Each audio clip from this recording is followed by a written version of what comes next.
Open door. Circumstances navigated the path, and life happened oh so fast. No, it got lonely. Sometimes you see, I know we couldn't make it. Even when I'm off beat, I still land on my feet, and nothing can shake me, cause I know life took a hold of me. I never. This is where I am destined to be. I'm not ready to give up. No, never. I believe in the miracle of life. Life's a play for no rehearsal. Learn quickly, they'll come for your role. Games get played, can't take it personal. Cause the devil is a liar. Telling you the truth, hey. It's all in what you do, hey. Some things you gotta do, hey. It's fight for millions, take a second, see the blessing in it. But much expected, much is given. When I made the living, now I'm giving back to children. Never let the power come first before your happiness, yes. You can be the best if you go the distance. Mix a little sweat with your persistence. You know that the best things are never instant. Just shine, let them see your brilliance. Get up, open up your eyes now. It's the moment of truth. No backing down. What's up, famous? Hey. You turned into a pro boxer, huh? What's up, Lane DeCarlo? What's up, Woke?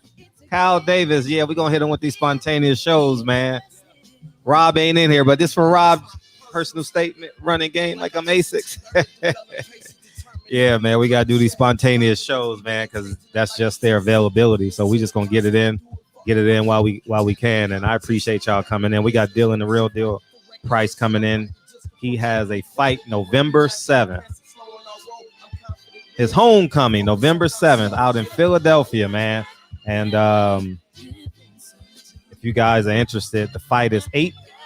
You got to call or text 856-842-7577. Yeah, you're trying to stay young. You look great, man. You look great. I see the commitment, you know what I mean, in your facial structure and shit. You know what I mean? I definitely see it. Yeah, you on your way, nigga. Take it personal, because the devil is a lie. Hey! They like, Fred can't sing, but it's okay. Things you got to do. Hey, man. We just gonna start the show, man. They in here early and they in here often, man. I appreciate the Price family coming in, man. Without further ado, man, we gonna bring them in, man. Just pile on in, man. Welcome to the show. How you feel, man? I'm good. Oh, good, man. So homecoming, huh? November 7th, huh? November 7th. It's been a long time coming, but we back. When was the last time you fought in Philly? Never. Yeah, my whole professional career, I never got a chance to fight in Philly. So that's why it's so special for me. My first fight back after a year layoff, and it's so I'm blessed and I'm ready to go. Literally a year layoff. November 1st is your last fight, so a year in 6 days. Yeah. Yep. What has transpired in this year? Really, I just honestly been traveling. I've been working hard in the gym nonstop. We all see that. Yeah. I've been enjoying just the little things, traveling, having fun with my friends and family, and that's really not much. I got a boring life, but I love to travel, so I just been doing that. Yeah, and speaking of working hard, you've been going super hard in the gym. You, Dad, and who else is on your team now? My little brother, me, my dad, my little brother, my friend Lake. I got a friend Julian, and my other friend Goff and Fitz. Mm-hmm. We all just been in the gym working together. Coach Al as well. He's been helping us. We've been grinding nonstop. Okay. Now, is there still a relationship with Breadman, or is that later down the line, or are you still working together now? I don't know. That's kind of up in the air. Bread's been real busy. You know, he doesn't have Julian anymore, so he's really grinding. He's trying to, I think, open up a shop and a gym. He's got quite a few fighters he's working with. So we're just gonna keep doing what we do. However it goes, it goes. Now, how does your fight is November 7th, right? Yeah. I always wondered how I know you're just before the winter hits, but how challenging is it for a fighter to make weight in Philadelphia and New York without the road work? That's not really challenging for us. I can't speak for no other fighter, but for us, it's not really challenging. My dad just turned the heat up in the gym. Yeah, right. Like that. We make it summertime inside the gym. Right. Make it summertime inside the gym. Yeah. Now you at 22 or 26? No, I'm 115. But 150. 115, yeah, but this fight we're gonna do 118. 118. What was your last fight at? 115. 150. Okay, 115, 118. Yeah. How high do you see yourself going up? Yeah, I'll say 26. 26? But that's by the end of my career. So when I'm finishing out, me and my dad say we'll finish out probably about 126. That's after about 4 or 5 of them world titles.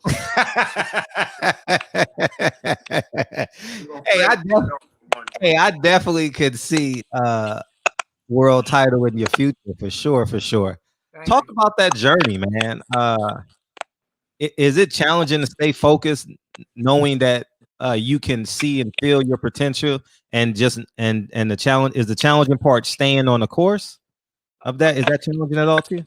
In the past, honestly, it was like my high school days and things like that. It was super challenging for me because there was times where my friends would be going out, but I had to stay in because I was in training camp and I couldn't do everything that the typical team could do.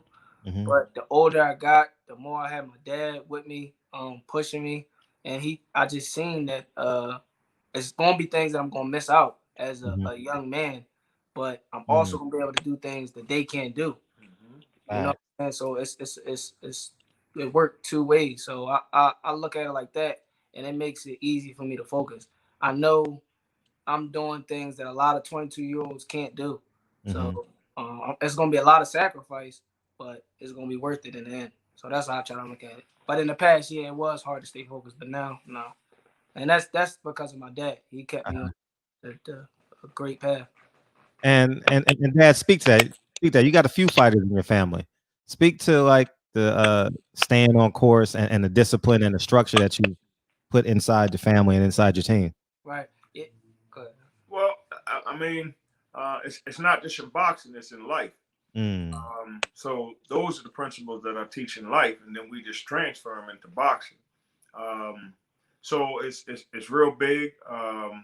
My family, we were never allowed to. If you start something, you're gonna finish it. If you tried out for the team and you made it, there's no quitting mid-season. You're gonna finish the season. Yeah. Then if you don't want to do it, then you can do so. So that's the work ethic I grew up with. That's the work ethic, of course, that I instilled in my sons and anybody that I'm training. No matter how tired you get, if you're running, you can slow down. You can't walk. You can slow down right before it's considered a walk, and you didn't stop, but you cannot stop. So just that little mindset of just completing everything and just giving it your all. Dylan's always been a hard worker in the framework of the gym, so it was easy to push him to the limit. My younger son wasn't as hard a worker, so pushing him sometimes is a little more of a challenge, but he's still going to do what he has to do. So, in their own way, each one of them are learning what that commitment level means. And for Dylan, like he said, early on, we'd be in camp and we cutting weight. And one day he's at 117, next day he at 119. Then I go in his room and I pull his bed out and shoulders and all kinds of stuff. Yeah. So, and they told me that when we were training for the World Championships in Russia, they said, you need to go look behind his bed. Boy had ice cream cones and all kinds of stuff back there. And that's where I think the phase I was going through, where I felt like I just wanted to be normal. My friends, I feel like we all equal and all love them, but they was living a normal life, working a 9 to 5. Had a girlfriend, was able to go home to their girlfriend, didn't go to work. So just being around that, I said, dang, man, I just want all the pressure. I said, dang, I just want to be normal. But once my dad made me go to the world championships and I start seeing the rewards of not being normal, it motivated me even more to get more of what I was getting. Right. So that's why it's not hard for me to stay focused. And that's a lesson learned, because I don't have to do that anymore. I could pull the bed out. Might be some dirty clothes behind the bed. It's not gonna be potato chips or sodas and things like that. So he's on. Yeah, it's funny you say that, because honestly, I got like I was doing the math as you were talking. About 25 years I've been running, and I've never stopped running. In 25, no, like I've never walked when I run. When I walk out of my house, when I walk out of my gym, like you said, I've never walked when I run. I've only walked to tie my shoe, Right. or go behind a tree or something. But I've never stopped. Can't quit. And No. my dad told me that, because I look at it like, if I stop running, or if I stop on the bag, or if I stop on the elliptical, I may do that in the fight. If I get tired while I'm running and I said, dang, let me just stop for a couple seconds, I may feel like that in the fight. I get tired in the 8th round and I'm dead tired, I might take a knee. So I just carry that with me in training camp. Like, I don't care how tired I am, not stopping. And I'm going to pass out before I let you beat me. Because I look at everything as competition. And that's happened before. Yeah. A couple times. Off the ground, a couple times. Had to wake him up. Now, November 7th. Who are you fighting November 7th, by the way? And if they want tickets, they can go to 856-842-7577, right? That's correct. The opponent is still up in the air. We had a couple that didn't materialize. But we should have it. I spoke to promoter. We should have it by Wednesday. We should have everything locked in. So he's got a fight. He's got a date November, and he just called me today and said he's going to run again in December. So hopefully everything go well, and we'll be right back in December as well. Decent. So now you guys are free agent. Yes. Hustling on y'all. Talk about the difference between. I actually had Cameron Duncan on yesterday, and he was talking about the business of boxing and promoters taking 33 in the third and all that good stuff. Yeah. Can you elaborate on the differences that you've seen, and is it harder, is it tougher, and what's the physical differences as it relates to being independent versus working with TMT? TMT had its benefits for sure. They really treated Dill well as far as the purses, as far as the spotlight. They had him on the big events, and even kept him busy. The main issue that I had with TMT and Mayweather Promotions was their matchmaking, and just some administrative things. So they brought a lot to the table. So it's a give and take. Just like if I leave my wife and I go to another girl, it's going to be some good, but it's going to be some bad. Being a free agent, it's just that though. We're free. I can make my own shots. I can call the shots. As long as I'm willing to pay, as long as he's willing to get ready, we can fight when we want. We can fight how often we want, where we want, and even have a say in who we want, how we want to step up. And if we do want to step up. So those are the benefits of it. The only con to it is it's coming out of my pocket now, Fred. Yeah. But hey, I love my son, and this is my investment. Him and my other son, they're what I invested. I've invested thousands of dollars into him, running up and down over the country, various tournaments. Since he was 10 years old. So this is just further invested in what I've already invested in. Can you speak to it, Dylan? Like the differences that you've seen being independent versus TMT? My job is just to get in the ring and fight, Fred. I let my dad handle the outside business. I don't know too much about that stuff. And 1 second, Fred. It's tough for him because of COVID. We've experienced 1 month of being independent because they just started fighting in our area. So The plan was by this time we left Mayweather in February. We probably would have had at least 4 fights if everybody was running as business as usual. More than that, probably 4 to 5 fights. Maybe give us some time off. So he hasn't.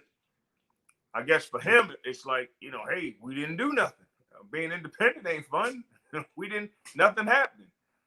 But because of the COVID, everything was shut down. So it will start now as far as being independent. We want to fight locally within our tri-state area, and that's now beginning to open up. So you can speak on it, I guess, from that perspective. No, Shane, you can.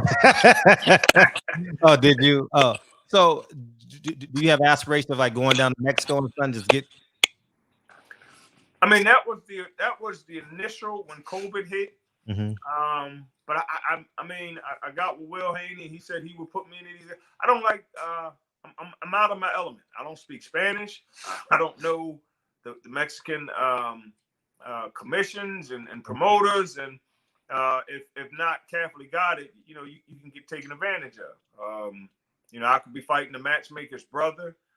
They could jack up my price. They could just a lot of things. Mm-hmm. The one fighter that we fought that actually came from Mexico, we fought a couple of them, was on steroids. So I don't know what the testing procedures are in Mexico. If he thought to do it coming to America, I could imagine what it is in Mexico. So all of those things, I'm gonna stay on some home soil.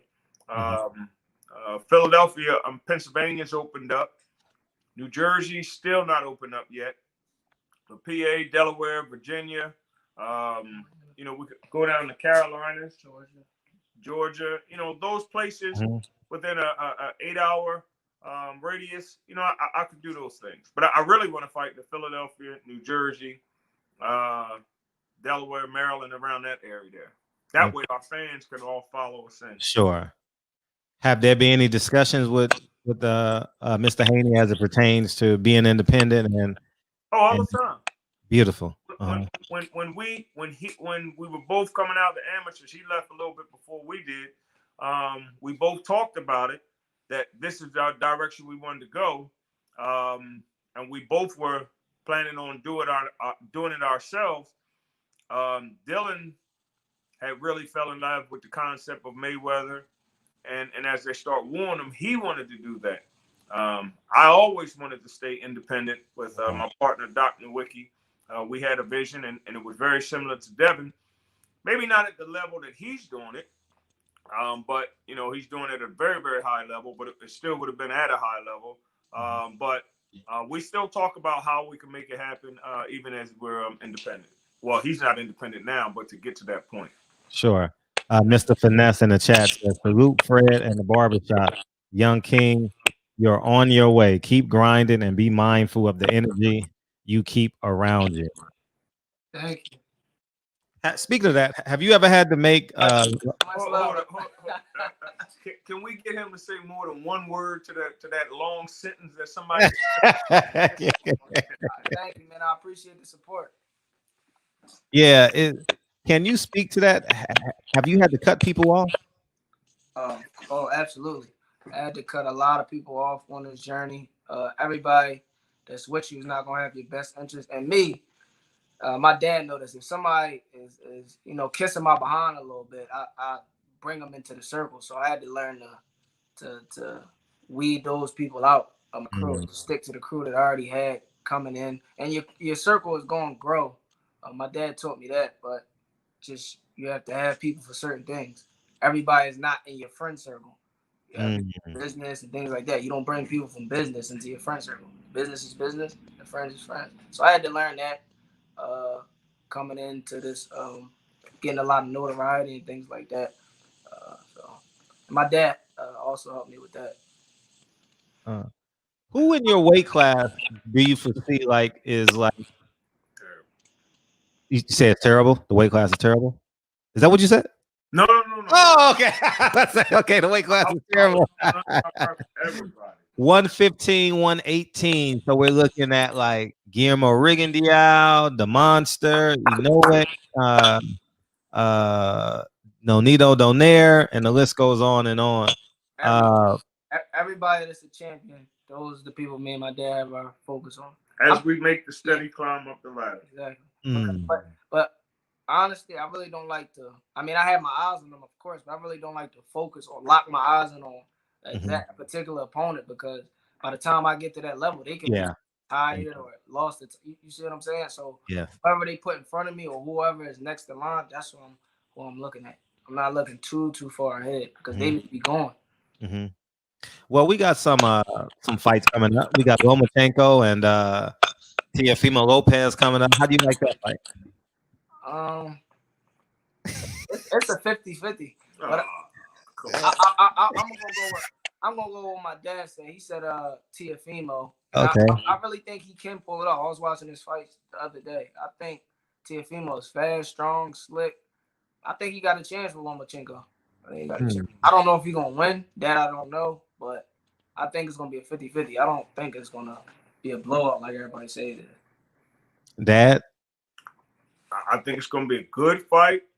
I think Teofimo is a smart fighter, and the one thing that Loma doesn't have that he had in the past is the element of surprise. We've seen that movie. It reminds me of Jarrett Hurd and Julian Williams. I was talking to Breadman prior to the fight. I said, "How are you gonna fight?" And he said, "Well, we seen that everybody that tried to outbox him don't last. You can get off on him for 8, 9 rounds, but he's gonna turn up and he's gonna do this." And he said, "We're gonna stay inside, flatten them tires a little bit. Step on the pedal, no gas." So that element of surprise of I'm hitting him with everything, but he didn't go anywhere. He come back and knock us out. We already saw that 4 or 5 times. So we're gonna change it. With Lomachenko, they've already seen it. Almost every fight Lomachenko face looked like he in a Rocky movie. But at the end of the night, the guy's laying on the ground and Lomachenko's hands are raised. That being said, I think Teofimo and his father are smart enough to say, okay, we saw this. We're not going to fight him the same way. We're going to go back to what the first guy in the second or third fight did to beat him, rough him up a little bit early, box a little bit when we need to. I got skills. I got punching power, not try to go with him. And I think they may just, squeak out a victory. So I think the element of surprise is going with Lomachenko. So a very talented, smart fighter could possibly beat him. So you got Teofimo winning? Yes, I do. Because I think his father, although he acts cocky and sometimes foolish, is not a fool. And Teofimo is definitely a fighter with that pedigree that if given the right instruction and the right game plan, he can actually beat him. Okay. You don't sound like you believe. No, I in a perfect scenario, I would want Teofimo Lopez to win, just because I just want to move on with boxing, and I think Teofimo Lopez adds something to boxing that only he has. But if I'm just going off of Teofimo admitting that he had some type of mental issues, he's had some issues with his dad. He got married, family didn't like him. So when the rubber meets the road, I don't know if I can trust him mentally. Okay. You get what I'm saying? So I'm going to lean back and I'm going to eat at grandma's house. I'm not going to this new restaurant. You know what I mean? I know grandma know how to make fried chicken, collard greens, yams, and pig feet and hog maw. But this new restaurant with the 25-year-old chef, I don't know. You know what I mean? So I'm gonna go eat at grandma's and stick with Loma. Not that I don't want him to win. I would be very happy if Teofimo won. It makes boxing exciting. Sure. And let's move forward to Halloween. Right. Oh yeah. Tank Davis and Leo. Yeah, Leo. I got Tank. Tank gonna be too strong for him. That's just what I think. It's gonna be a good fight though. Leo still can fight. He's still a formidable foe, but I think it's kind of gonna be like the Pedraza fight. I think Tank gonna break him down in the late rounds and maybe stop him. Yeah, I think Devontae wins that one as well. Okay. I got Tank winning though. I have Tank winning. But I just don't like how the business of that fight was done. I have my reservations about Tank going down to 130. He's the ace high. He's going down. He got to go to Mexico. I mean Texas. I mean San Antonio for the fight. You know, Floyd is involved, and I heard Calvin Ford say Floyd can do whatever he want to do. I'm like, huh? That's my fighter, nigga. Like, I'm like, no, I'm just Floyd is a promoter, yes, but he hears my voice. Yeah, Floyd can help out in camp and this and that, but if this man's been a trainer for 20 fights, 25, 24 fights, Tank ass shit. I mean, I'm going in. So I think there's some type of. I'm just not comfortable with the situation. I think Tank is better if you put Leo Santa Cruz in one corner, Tank in one corner. I think Tank comes out the victor, but I'm kind of skeptical on how things are going in Vegas. So you saying between the Floyd and the Calvin and who? Yeah, yeah. I think it's too much going on there. I really do, because if that's my, I've never been a trainer, but I'm saying I don't give a fuck how spectacular a man inspires my child, and I'm thankful for it. I'm his only father. You understand? And Calvin Ford needs to say, "Hey, I don't give a fuck what Floyd does. He can add whatever he wants. I'm the trainer." Right. You know, and because it has to be order.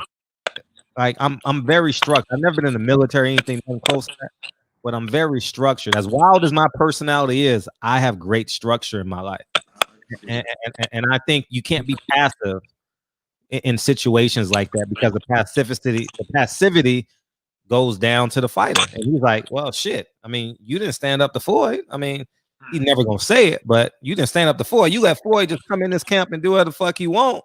Right. You know, so and that's always been a conflict.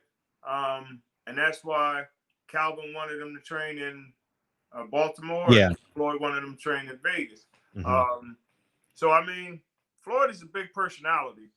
I don't care who you are, and especially if it's his ball, mm-hmm. you're gonna have to let him shoot. You know, some of the times when he should have given the assist. Yeah, that's just the way it is. And yeah. I think Javante recognizes that, and they may just talk when they get back to the house, and everything you just said, Calvin say. I don't give a fuck what Floyd said. This is what we gonna do. Yeah, yeah. Now Calvin has made it very clear to me, and on several occasions, that's his boss.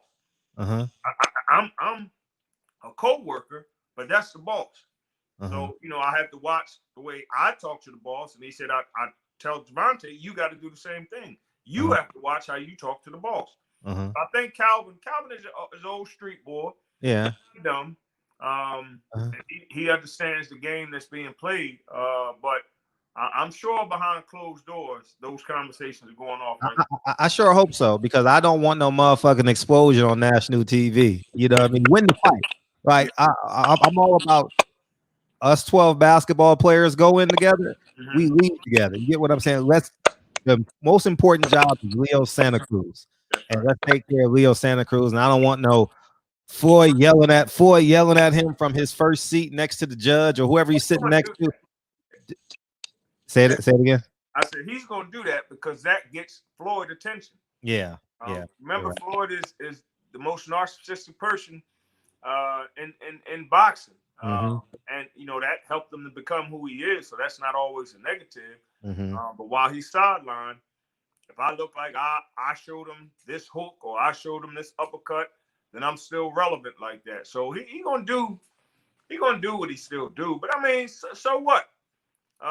If you came to Dill fight, you gonna be telling Dill in the corner, "Oh, the right hand, Dill." I mean, everybody does that. Now, whether or not he turns and listens to him, you know, that's on him. Yeah. You would say something, Dill? No, I was gonna say the exact same thing. Yeah, but overall, I got Tank winning that fight, and I definitely hope he wins, man. And hopefully, it's no motherfucking like show within the show, you know. So I got you. Yeah. Earl. Go ahead. I'm sorry.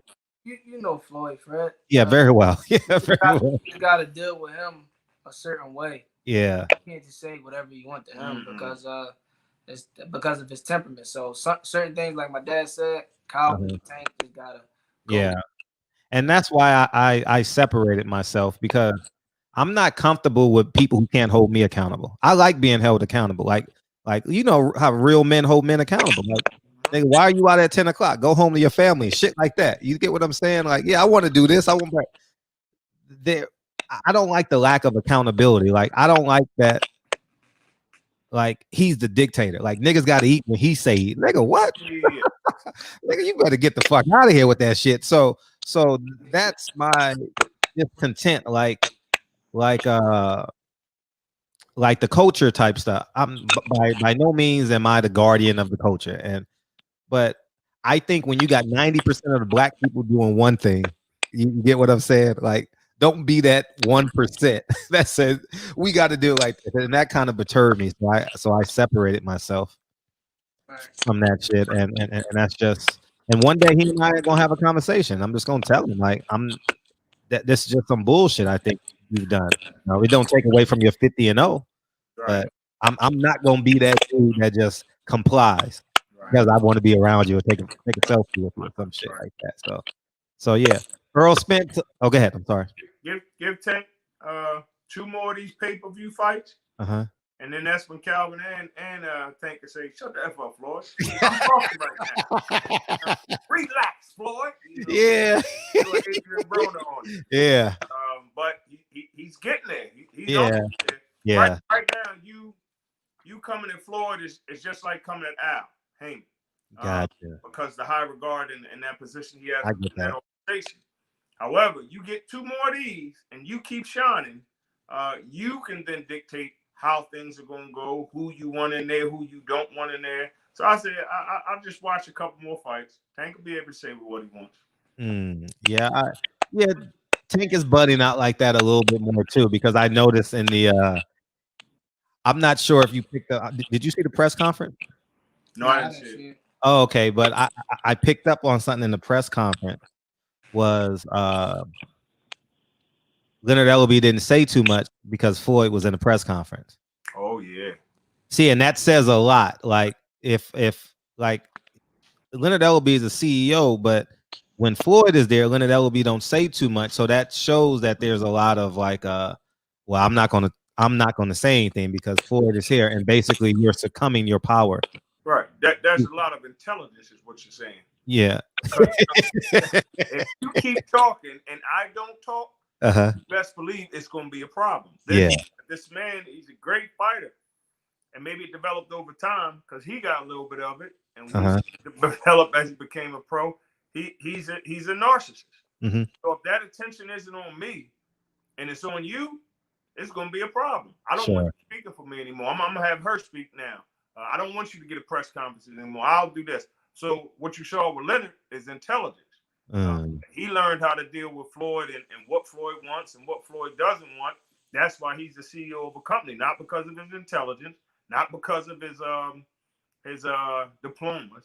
It's because he knew how to understand the fighter and the person of Floyd Mayweather. So no, you better shrink if you're around Mayweather if you want to hold that position. No matter who you are. I just say be a man. You know what I mean? Just I think spiritually men respect men.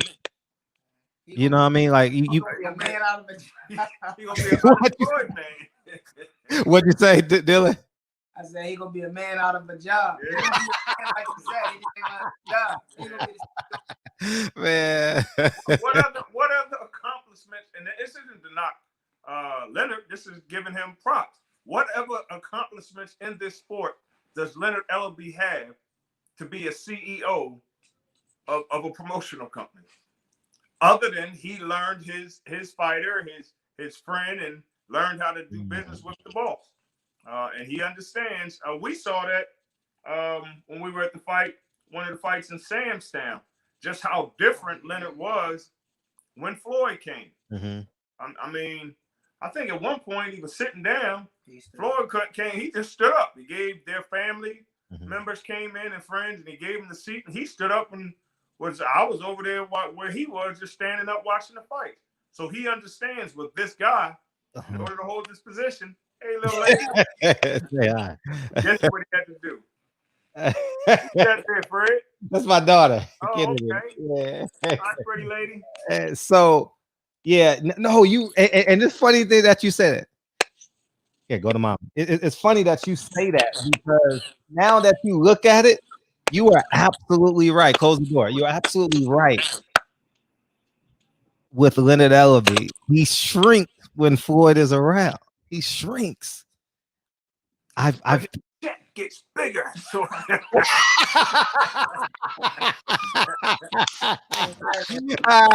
his check yeah, that's true. That's true. And that's the business of boxing, man. You know what I mean? Oh man. in that regard, that's just business. Period. Mhm. I could. This is how I'm making my money. Mhm. He don't live with me. You know what I mean? I have to deal with him a couple hours a day, if that. A couple hours a month. This is how we deal. And then I go home and I drive my Lamborghini and we go jump in my pool and we take the jet here. So I just think that's business. Understanding how to deal with Floyd Mayweather. His father learned that trying to still be his dad and take shine away from him, it's not gonna happen. As soon as he learned how to sit down and be quiet, I love my dad. My dad is the best trainer in the world. I'd do anything for my dad. You see him with Rolexes and stuff like that. He learned his son. Leonard learned that very early. So you're making a lot of sense. Yeah, so he's smart. Yeah, you're making a whole lot of sense. Earl Spence, Danny Garcia, Philly versus Dallas, Cowboys versus Eagles, 76ers versus Mavericks. I'm pulling for my guy Danny, but I just think Earl's on another level. But I want Danny to win because he's Philly and he's a nice guy and I like him. But I think Earl's a little bit too much. That I would love for Danny to win. Him and his dad, I know, are going to put a game plan together, but at the end of the day, I think Earl. Now, I like what you were saying when you were talking about Teofimo and some of the behind the scenes things. This is the first fight since his accident. Maybe he needed a tune-up fight. Maybe Danny catches him at the right time, and maybe Philly prevails. But that's the perfect scenario. But I guess the reality, if I had to put money on it, I mean, a wise man, of course, would go with Earl. Yes. Just root for Danny, but you never know. Danny got that left hook. He can box. He doesn't always do it. He did a little bit with Earl. With Sean Porter. But he can box. He did it with Matt Tise. Yeah. So if he got to get on his bike and maybe use some of that rhythm that he has, maybe he can. With the ring rust and things, maybe he can pull it off. I like my house, so I'm not gonna bet my house on it. But yeah, I would like to see definitely Danny win. Yeah, I know Danny's gonna land that left hook. Like you can't get out of a fight without Danny landing that left hook. Right. I'm interested to see how Earl responds to it. I have Earl winning, and I'm definitely interested to see how Earl responds after the card. Everyone is, man, and I'm real interested because Lamont Peterson landed that shot too. And I remember Earl was doing this, so I want to see how Earl goes in defending that left hook. Right.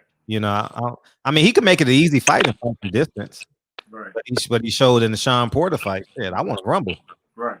You know what I mean? But we gonna see. We gonna see. Tell me your thoughts on Jamel Charlo, by the way. What's your thoughts on Mel? He impressed me his last fight. Both of them did. Them boys can fight. Yeah. Just give it up and say, man. You said the same thing. I'm not gonna say nothing else. They twins and they pushing them. No, them boys can fight. Hey, dog. I said the same thing. Maul, I was like, Maul, he's good. He impressed me, right? Mm-hmm. And the Mel fight, I'm like, I had him losing 4 rounds in a row. Round 2 through 5, I had him losing. I had 1 round even, but you could have gave it either way, right? Mel is the older, right? No, Mel is the 54. Mel was the 54 guy, and Maul is 60. And so I was like, and then as I got further and further away from that fight, I said, you know what? Fuck this shit. Mel is just who he is. Mm-hmm. That's just him, and that's how he's gonna win fights. Because I had Tony Harrison up on the cards. Right. He knocked him. He stopped him in the 11th round. Right. You know, I had Rosario down, but winning more rounds, Mm-hmm. and because of the 3 knockdowns, Right. and 2 knockdowns, excuse me, whatever it was. And so, but he got electricity in his punches. You know, it's his son. He got some form of kinetic energy that you can't explain. You are you trying to say something, Fred? Are you insinuating something, Fred? No, no. I think that he's just. I think that melanin, especially. Oh. Yeah. Oh no. I don't think. No, I'm talking about something manufactured. Oh no. Hell no. I think they cut from a good quality. Okay. No, I think What I liked about Maul. Maul's the 160, right? Yeah, Maul's the 160. Because he was getting touched a lot that fight. But he was like a machine. Yeah. I mean, this boy could crack, and he just rolling with the shots. He get hit with some shots. The defense is not, the best. They just put their hand up. But the shots he was getting hit with, he was just eating them. Like I don't know, like it was a 140 pounder that he was in there with. Yeah. But we know this guy could punch, but he just was eating them. I was impressed, not with his defense, but that was the first time that I saw his chin tested like that. And it looked like it wasn't tested when it should be tested. So I said, man, they complete fighters. I'm going to stop talking. I'm going to stop all this, all they juicing stuff. Because if it didn't come out by now, this is just, rumors and, that's just taken away from their legacy. Right now, they are very good. They're very good. And I could speak for Jamel. I've never seen Jamel like the past 2 years that I've been around him, 3 years. I've never seen Jamel out of shape. Like I've never seen Jamel like I've seen him fit his clothes well. You get what I'm saying? Because you know how fighters get puffy in the face, right, in between fights. But I've never seen him look big in his clothes, kind of like a Tank Davis versus a Jamel Charlo. Right. Like he's always been in great shape, and I think I think God made them special. You know, I mean, they just physical specimens. You know, and I think that's just it. Yeah. Now, how's the has anyone reached out to y'all in terms of promotion and business? We've had a couple talks early in the COVID situation. As soon as we got the release from Mayweather, but as I said, I wanted to hear just to know what was out there, but didn't love what was out there, and that wasn't really the direction I wanted to go. Again, my son was still pushing for that, but this is where we had to have a conversation that I need you to follow me on this one. We did that in the early part of your career. They're going to be there. Let us handle the next year to year and a half. And those guys are going to be there, and I want them. I think I spoke to you about that before. I don't want them to just date you. I want them to pursue you. I want them to want to marry you, not just take you out to dinner. So let us build you up. Get some of the things we have to work out on. Get them out of the way. I liken him to like a Devin Haney. Devin Haney had a lot of knocks on him and a lot of things that were said about him early on and midway through his career. But one of the reasons why, the only one this didn't happen to, from my recollection, is Shakur Stevenson, is because we watched him go from a teenager to an adult fighter and still only 21. So you saw him trying to transform from an amateur to a professional. You saw his mistakes. You usually don't see those guys on TV until their 15th fight, 16th fight, when you get rid of some of those things. So just like Dylan, he was on big cards from his second fight on. So any flaw is going to be highlighted. Any deficiency. Ryan was like that too. So you'll hear them say, well, he's not this and he's that, and because you didn't see him. Well, look at LeBron his first couple years. When you watching him grow, you know, he wasn't mentally as mature as he is now. We would see him choke and things like that. Well, he's supposed to be doing that in his junior year of college. But we're watching him as a professional. So the same thing applies with Dylan. So now we get to back off. It's not the big spotlight. So when we come back on, we have a lot of those things corrected. Even Javonte, when Javonte came on, I think he had 15 fights. So Calvin got a chance to make that transformation from the to the pros without everybody seeing. So when he came on, I got rid of most of that stuff. So we get to step back, fix some things. Even though some things are great, some things we're working on, we get to fix those things. So when those lights, cameras come back on, oh, we ready, baby. You know, so that's my mindset as far as promoters are going. You know, they'll come. You know, you put the right food out, the right scent out, the right blood out, the sharks are gonna come. Facts. They'll find us. No matter where we are, they'll find us. Facts. How good is Shakur? He's very good. He's everything that they say he is, and there's some they haven't even seen yet. He was about 2 or 3-0, and I took my sons, not Dylan, my other son, another kid to Tennessee for a tournament, and he was there with a couple of his guys, and we went out to dinner, and I was just talking to him, and I was telling him, don't get discouraged. That's when Teddy Atlas was grinding him up, top rank, a couple of guys, Brad, those guys, they're quick, you know, unfortunately, when it comes to African-American fighters. Well, I got a story for you. I'm glad you said that. I got a story for you about that. They're quick to change on you. If you don't perform or have an outing as they see, they're quick to say maybe he's not what I thought. But I told him, I said, he's going to be like Andre Ward. The same thing that he's doing at this level, he's winning. It looks boring. When he fights at the highest level, he's going to do the same thing, and it's going to look impressive. But they want him to blow these guys out, and that's just not who he is. He was getting ready to go to the camp with Lomachenko, and they were scared to let him go because they said he don't take it easy. And that's when they jumped back on him when he went down there and was able to hang and even shine with Lomachenko. Wow. And then Top Rank realized we have something special there. But no, he's been that way for years as an amateur. And even as a professional, when they were having the knocks on him, it just wasn't what they wanted to see. Like Andre Ward was at one time. It wasn't until he was doing that at the high level that you said he's great. He was boring when he's doing it against C-class fighters. Sure. Mm-hmm.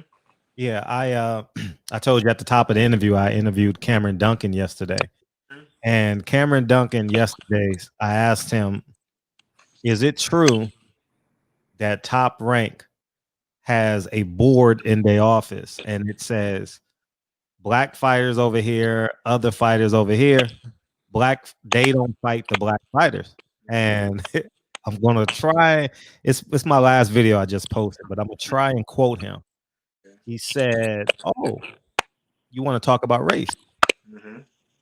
And he proceeded to say, well, it's true that they say that if you go to any corner in America or in the world, you ask a white person to throw a jab, it's not basically not gonna like a black person jab. Black person is gonna be able to snap his jab out, right?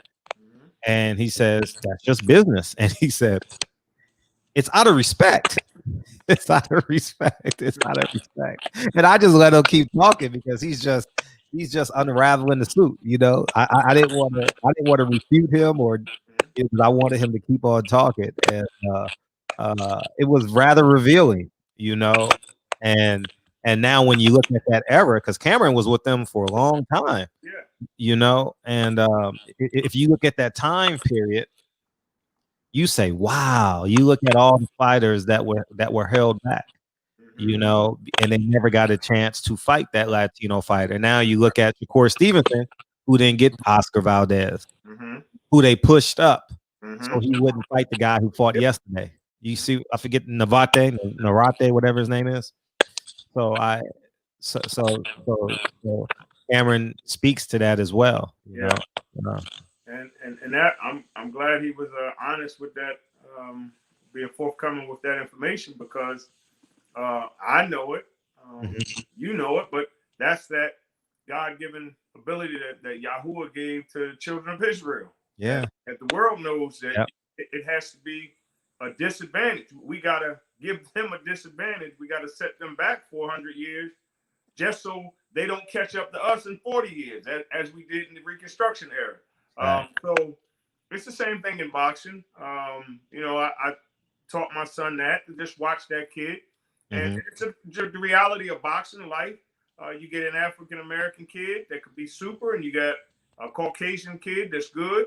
That Caucasian kid is going to be pushed up the ladder because he's doing things that you can do, because the rest of the world understands that we're like superheroes. We're Supermen. So we have to highlight it when somebody else can do something even similar to what we do. And I don't mean to sound like a racist. I'm saying from the perspective of what my Bible teaches and what I believe to be true. And then what America and the world shows us. But this is the world we live in. We don't complain about it. We acknowledge it and say, okay, well, if you got to do double to get acknowledged what he only has to do, 50% of, then that's what we got to do, because we're going to be winners and we're going to survive no matter what. Yeah, because the strongest of us survive. That's right. So we're from the strongest lineage, as it pertains to slavery. That's right. Yeah, it's November 7th. Yep. What can we expect, man? A great performance. I'm gonna show everybody, all of the doubters, all of the people that have been wanting to see me win, all the people that didn't want to see me win, how much better I've got, and that I'm really in the real deal. Like, I'm the truth. I'm gonna show everybody that come November 7th. I've been saying it, Fred. I've been saying it for months now, since this whole COVID thing started. And when my last fight, I was starting to feel comfortable. I was beginning to feel comfortable in the professionals and things like that. But I'm gonna let my hands do the talking. I'm not gonna say too much. Just come November 7th, get your tickets, get your popcorn ready. It's gonna be a spectacular performance. I'm in the gym every single day. I'm focused. I'm dedicated. I'm ready to put on a show. Will you stop the fight before we finish our popcorn, or? You gotta wait and see. Yeah. And Will there be a network or online stream that we can watch it?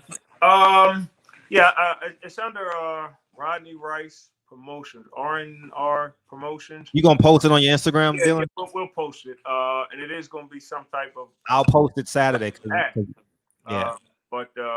is gonna be some type of live stream, because the commissioner is only allowing 300 people. So this is kind of a test, a pilot to see how it's gonna go. So we just pray everything goes well. And then just the different precautions that you have to take with COVID and your team. And we had a guy sparring. Glenn Dezern came from DC Thursday or Friday, and I forgot.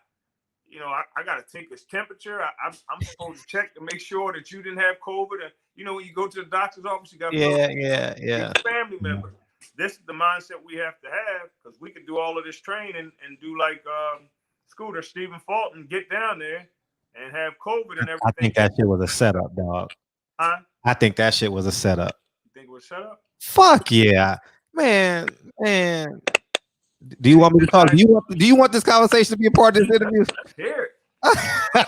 All right. Before we get that, let's get Terrence Bailey, man. Okay. He lives off of that 95 too. He's out of the DMV area, man. Do you think the great black fighters are mostly from the diaspora, or are African fighters less interested in the sport?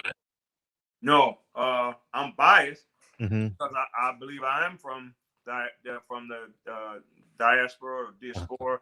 I do believe we, as children of Shem, from the 12 tribes, one of the tribes, I don't know which one, but we do possess a little bit more than even what he's referring to, or the descendants of Ham. our African brothers. So, in my estimation, yes, we are better because we are blessed. We are Yah's chosen people. We have powers that they just don't possess. Now, even when we had to, he asked, so I'm gonna tell him. Even when we were sent to go over the promised land to capture Canaan, which is now Palestine, we had to fight like hell. They had some killers in there. When Judah had to go and take his land, they had to fight for that. Our African brothers, they're warriors too, and a lot of times we didn't win those battles. But when it comes down to who do I think are better fighters and better suited for this sport, definitely, I believe we possess more rhythm than any other group of people. We know our Caucasian brothers don't have what we have. We know that even our Eastern brothers don't have what we have.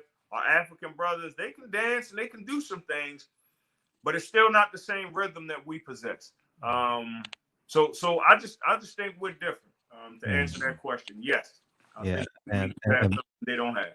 And Box fans, I appreciate you, man. Always sharing the show while you working. Here's what I learned, and just to add to what you're saying, Caucasians is the only civilization that don't have a drum. That don't have what? That do not have a drum, a part of their civilization. A drum. A drum. A drum, which creates cadence.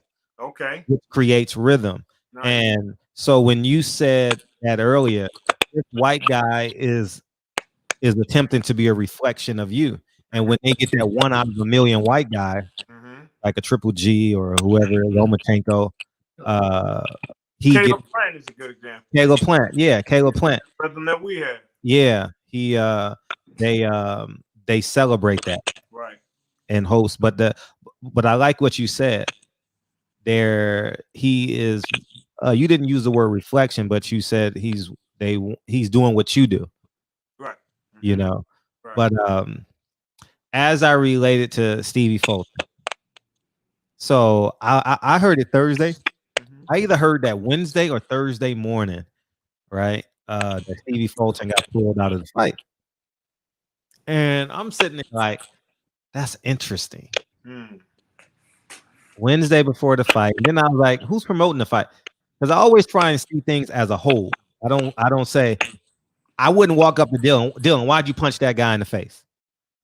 Like, what happened 5 minutes before, 10 minutes before, 15 minutes before, and even an hour before? What led up to that, right?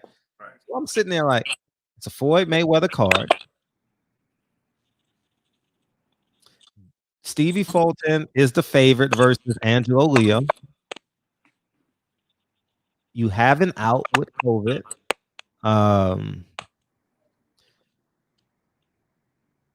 I just don't see. I think it was premeditated. My humble opinion, because when you see it the following week, and you see Rolly get that decision, I'm like, this whole shit is fucked up. Yeah. You know, like Rolly didn't win that fight. Right. Like hell nah, man. You know, Rolly might want to punch me if I tell him this, but he didn't win that shit, you know? And I'm like, oh, this is the Floyd Mayweather bubble. You know, like I'm like, oh, this is interesting. And now so they say that they're guaranteeing Stevie Fulton to fight Angelo Leo in the next fight, but we'll see if that comes to fruition. Couple things.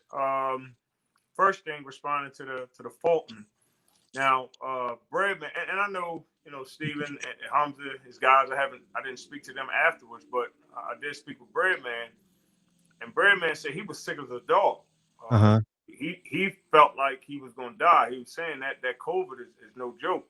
So I believe, I don't think he would have a reason to lie to me, but I mean, who knows? But I believe that may have been the case. But like you said, you never know. In the case of the Rolly situation, when it comes to Mayweather promotion is not a powerhouse in the promotional business.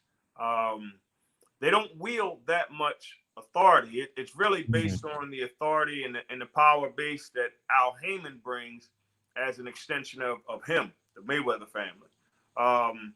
So with that Rolly situation, I think that was more, and I could be wrong, more on the lines of we want that title to stay with Rolly at he's at 35, correct? Yes. With Javante having a title, that we could keep everything in house with an eventual fight, Rolly and Javante, and everything stays in. So I think it was more on the lines of that part of the business, more than just Mayweather is big time and we just wheeling and dealing and showing our power. I think that was the whole Al Heyman conglomerate. This makes more sense for us if we have this title going in. I need for the judges to know this, that this is how we want this to go. However you see it. But just understand, we would really love to see Rolly and Javante at some point fighting for those titles. And what that means is that's another title for Javante, with all due respect to Rolly. Okay, we'll go with that one then. It makes sense. No, that makes a whole lot of sense. What do I know? I mean, it makes a whole lot of sense because you see the business of boxing playing before our very eyes. You see Leo Santa Cruz get every advantage. You know what I mean? He gets a big payday. He avoided Gary Russell. He got to fight Abner Mares twice. He got to fight Carl Frampton twice. He never got a chance to fight Gary Russell. Right. You know, it's just the business of boxing is real. And that was one of them top ranks. Okay, got blacks over here.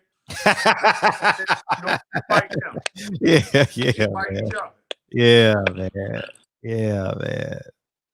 So yeah. I appreciate this on your show. Nah, come on, man. Speak freely like this. And the first time we won, you told us that we could. But I kind of mind my words and, chose my words a little carefully. But I feel more free on this one to say, it is what it is. It is what it is, man. And that's how I live my life, man. I like the conversations I have with my son. He don't get it now, but eventually he will. That's right. And I just tell the truth, man. Tell the truth. Like it's just so therapy. It's so life is so much better when you can live in authenticity. Right.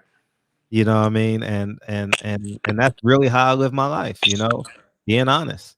You know what I mean? And if it just works out better that way. Yep.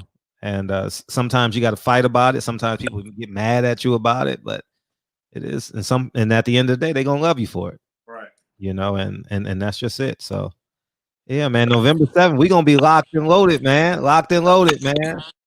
And November 7th. You fighting, and you're fighting the same day as Devin Haney. So when I do Dylan Price, I'll make sure I say Devin Haney. And when I say Devin Haney, I'll make sure I say Dylan Price. You know what I mean? November 7th.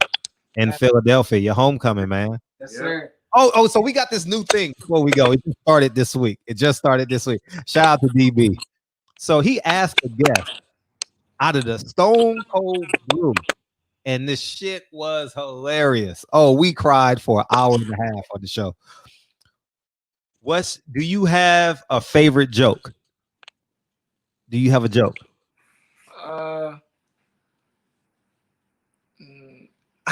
I had one, but it's not mine. It's one of my friends. Oh no, you can tell it. Feel free. If you got a joke, tell a joke. One of my friends, shout out to one of my boxing homies named Donald Smith. He's talking about my other homie named Lake, like a brother to me, but my friend day one. But he got a wide mouth. He said to him, his mouth so wide he can suck a bullet out of Glock on safety. So whenever me, Lake, and my little brother Devin see somebody with a wide mouth, and another one he said was he could kiss his own self on the cheek. So whenever we see somebody with a wide mouth, we just go like this, Fred. So one of my homies, Tracy, from the gym, he got a wide mouth, so we just go like this every time we see him. Oh man, that's funny because I got a Glock 17, so that's funny you said that, man. Yeah, man. Yeah. Hey, before you close out too, I just wanted to say big ups. It was a couple of the guys from our era and the amateurs that fought over the last couple weeks. Brandon Lee at the first Yeah. knockout. That whole card. What's his name? Charles Conwell, of course, got the ninth round knockout. Shout out to him for being mentally tough too. Yeah. He and that boy was tough. He fought. That wasn't an easy fight. Wendy and Tucson and what's his name from Detroit? Got the hype case father. Nelson. Nelson also got a first round. I watched the highlights of the card. I didn't watch the card. It was the middle of the week. I couldn't watch it. Oh, okay. Yeah, but it was a good card. Then last night, Rasheem Jefferson, his son, Lil Sheen, he stopped his guy. Lil Ahmad, Lil Horse, Ahmad Elliott, he stopped his guy. Truck from he stopped his guy. So all of the amateurs from that came up with us, they're all doing their thing. Some of them just turning. So just want to say congratulations to them. Keep up the good. Yeah. And thank you for coming on, man. Yes, go ahead. David Navarro. He also got a first round stopper. David Navarro. What sparring partners are you using?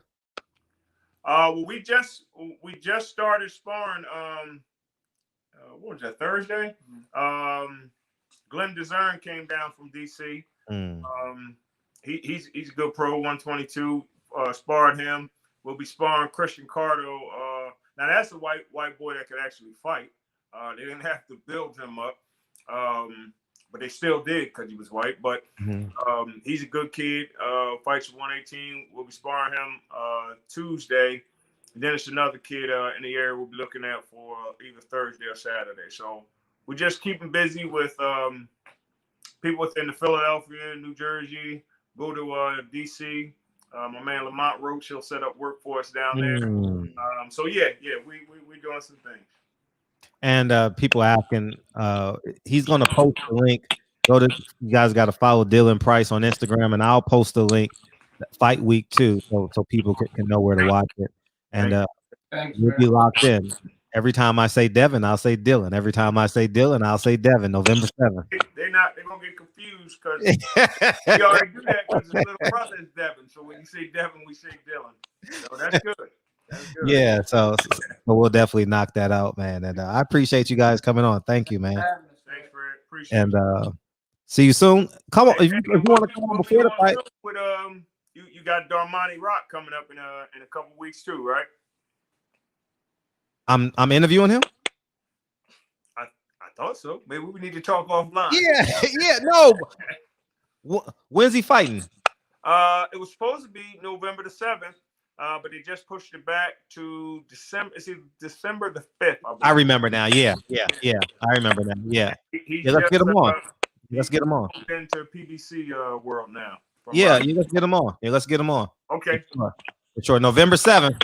Yes, sir. Thanks, Fred. Appreciate y'all. Thank you, man. Thank you to the Price family. Appreciate y'all.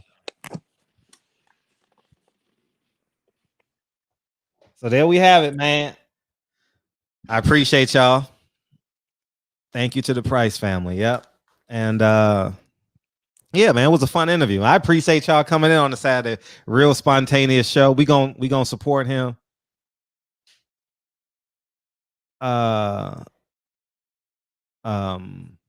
November 7th. November 7th, we will support the show. I appreciate y'all coming in for the spontaneous show. We'll be back on tomorrow. I got a real good interview coming up. Mark Too Sharp Johnson is coming up real soon. So you guys can anticipate that. I don't know when. I got to finish my research on him so I can be up to it, as it relates to the interview. And so I'm hoping to have that done by tomorrow. So look for that, and we'll just keep on pumping them out. So like I said, I got to do the interviews when the talent is ready. Like, you know what I mean? You know what I mean? What is my take on Duncan? You know what my take is, Mr. Finesse, man. I think when you get a horse whisperer like that, Mr. Finesse. You just got to let him talk. I wanted to rebuttal him, but I didn't want to make the energy contentious because he was giving us, in that interview, I thought he was giving us what we've been thinking all these years. You understand? There was a point when I wanted to rebuttal him, and I was like, no, he's telling us what I've been saying, what you've been thinking, what you've been saying. And so that's where I was. My insides wanted to jump out at him. My insides wanted to, I wanted to jump out at him, and I said no, because we're in this office, and let him just keep talking. And that's the same way I did with Bob Arum with the Louis Farrakhan when he said he don't respect Louis Farrakhan, and I was like, my next question was going to be something, and I pulled back on that too, because I think it's important when they say who we think they are, don't rebuttal them, because we already know the truth. Now, if he would have said, "Oh, Fred, I think Louis Farrakhan's a nigga," oh, then I'll, if I would have, didn't that cause for an instant reaction, because I can't allow that. But when they're telling their truth, oh man, you got to let them talk, because we may never get that moment again, and so that's what I thought about it. I thought it was a real revealing segment, as it pertains to what's going on and what has been going on in the sport of boxing. And I think that's the beautiful thing about independent media outlets now. It's real important that y'all support all these independent media outlets. It's so crucial, man, whether you like them a little bit or whether you like them a lot. I think it's important that we support them, either just by a click or a donation or a share. It's just really, really important that we do that. And thank you, Mr. Finesse. And I want to build this anthropology of interviews. I don't care who they are. It could be an amateur going pro. I just want a catalog of information, because I know content is king, and I don't turn down no interviews. I don't turn down no interviews. Anybody who wants to interview, we interview them. You know what I mean? Because it's all going to be a connection 20 years down the line. You know what I mean? And I'm always going to ask the tough questions. I'm going to lay it. I may set up the question to make them feel comfortable and shit, but I'm always going to ask it, and that's it. And even at the end of the interview, he respect my candidness. He respect my forthrightness, and so that's it, man. Y'all go ahead and enjoy your Saturday, man. We got a game 6 here in LA, man. I thought we were going to celebrate last night, but it is what it is, man. Game 6 tomorrow. It's no fights today, so maybe I'll drop some videos. I'll drop some videos today, because the kids are going over to their cousin's house, so we'll do that. And I'll be home all day by myself, so we'll do it like that. So anyways, man, Barbershop Conversations. I truly appreciate y'all coming on this spontaneous show on a Saturday. And it is what it is, man. Thank you to all y'all. And I got a whole bunch of videos that's already clipped and edited, so I'll be dropping them throughout the day. And hopefully I get Mark 2 Sharp Johnson on tomorrow, maybe before 2:00, somewhere in there. And I got to finish reading about him and getting these articles and shit like that. So yeah, Butler getting that Jordan foul whistle. He get the whole he sounded like a Moore, although Bob said he didn't like or respect him. You didn't want that. I mean, that you slipped that in on Malcolm X's daughter. I think you were surprised by her answer. Well, I got to reread that quote.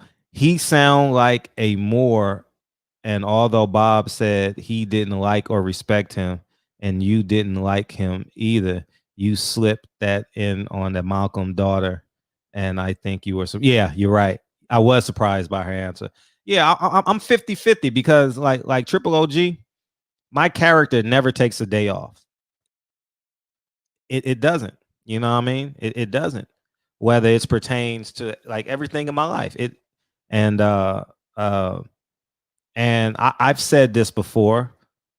I still can't grasp the concept of silence on one part but being loud on the other part. I think Malcolm should still be alive. you know, and it makes no sense. When you know the truth, you act like the truth, you know. And I don't want to get into particulars of this, Triple OG, but maybe in time I'll have you on and DB on, and we'll do a show together, because DB is a part of the nation, and I think that deserves a conversation. I don't know when, but I think when I think the time will come. I really want to have the conversation, but I stay quiet because of Triple OG, what the nation does for the betterment of us as a culture, you know.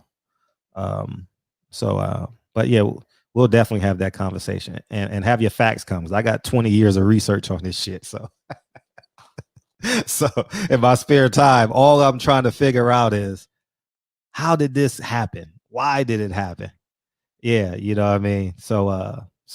But I'm excited to have that conversation, but I want to have it respectfully, you know, because I still admire what the Nation of Islam does. I still admire the fact that a man can come home from prison and step right into structure, you know, and feel like a man at the same time, you know. So that's kind of where I'm at as it pertains to the Nation of Islam. But I do have my questions about what happened in 1965, in February 1965. So yeah. So anyways, man, appreciate you, Triple OG. Well, we're gonna have that conversation soon.